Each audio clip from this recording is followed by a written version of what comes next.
Hello everyone, I am Jim Kim. I'm going to explain the oxidation process and the difference between wet oxidation and dry oxidation of the front end process in the semiconductor manufacturing process. First, the oxidation process is a process of producing an oxide film by supplying heat and an oxidizing agent on a silicon wafer. There are three main reasons for the oxidation process. The first of which prevents leakage current from flowing between circuits. This is because if leakage current flows between semiconductor wafers, semiconductors fail to malfunction. The second reason is that the oxide film serves to protect the wafer. It also protects impurities from contacting the wafer and protects the wrong place from etching during the etching process. The third reason serves as a diffusion prevention film to protect areas where impurities should not be dumped during the ion implantation process.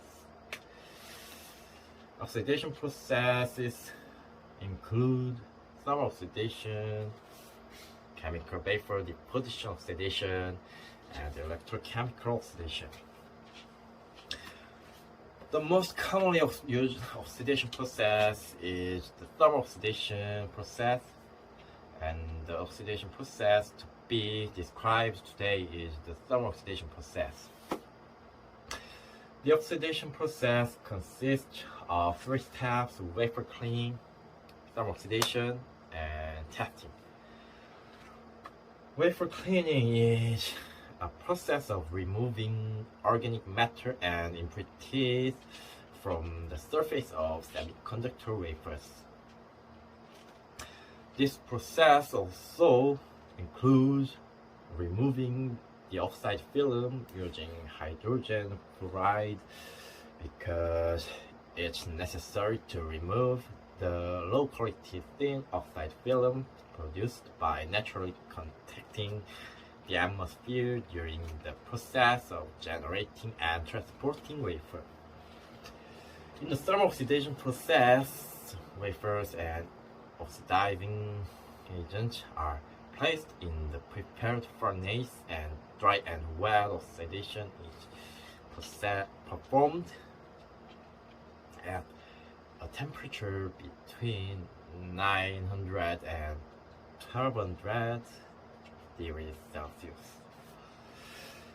Here, the oxide film is relatively unevenly formed in part where the oxidizing agent enters and exits.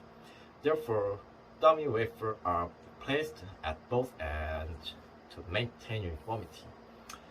The final test process is to check the thickness of the oxide film using a laser and check for defects.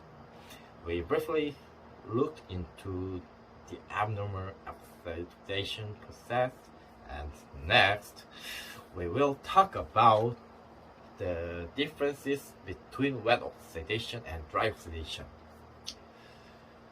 The first difference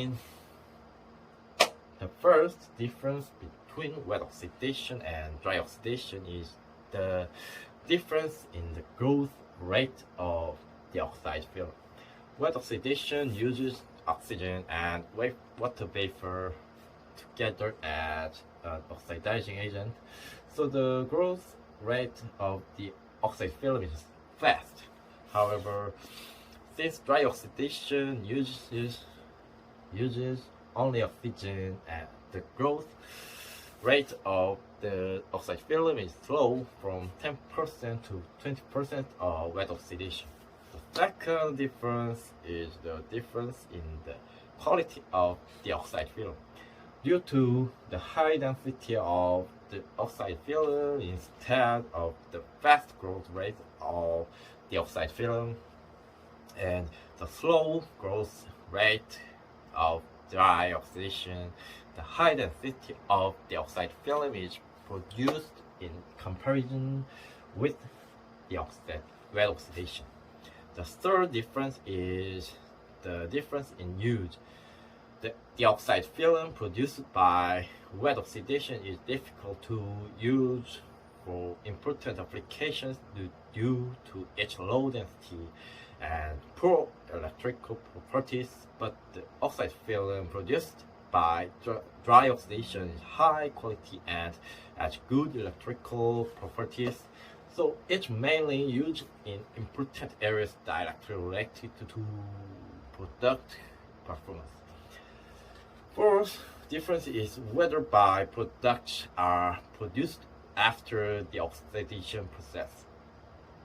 Dry oxidation doesn't generate byproducts because it uses only oxygen, but wet oxidation uses oxygen and water vapor, so hydrogen is generated as byproduct.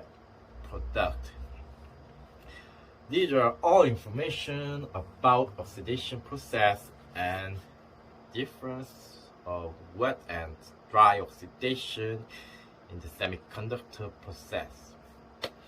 I hope this will be helpful to increase your knowledge about etching process. Thank you for listening to my presentation.